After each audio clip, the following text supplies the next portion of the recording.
Hi, welcome to flames world. தூதுவளை ஒரு மூலிகை தாவரம். இதன் இலை, காய், பூ அனைத்தும் மருத்துவ குணமுடையவை. தூதுவளை கோதுமை தோசை எப்படி செய்வதென்று பார்க்கலாம். முதலில் தூதுவளை இலையை சமைக்கும் முன் நன்கு சுத்தம் செய்ய வேண்டும்.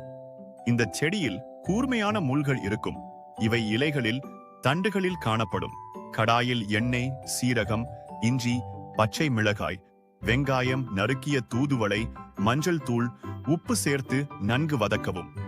பாத்திரத்தில் கோதுமை மாவு, அரிசி மாவு, கடலை மாவு, வதக்கிய பொருட்கள், உப்பு சேர்க்கவும். தேவையான தண்ணீர் ஊற்றி தோசை மாவு போல கலக்கணும். 10 நிமிஷம் ஊற வச்சா நல்லா இருக்கும். தோசை கல்லை சூடாக்கி சின்ன சின்ன தோசைகளா ஊற்றி துருவிய காரட், கொத்தமல்லி சேர்த்து 2 பக்கமும் பொன்னிறமா வெந்ததும் எடுத்து விடலாம். குழந்தைகளுக்கு இருமல், நீண்ட நாள் சளி, தொண்டை வலி குறையும். இதில் வைட்டமின் ஏ உள்ளது. இது கண்களுக்கு நல்லது. நம்முடைய இரத்தத்தில் உள்ள கழிவுகளை நீக்கும். இந்த தூதுவளை கோதுமை தோசை ஒரு ஆரோக்கியமான காலை உணவாகவும் இரவு உணவுக்கும் பொருத்தமானது.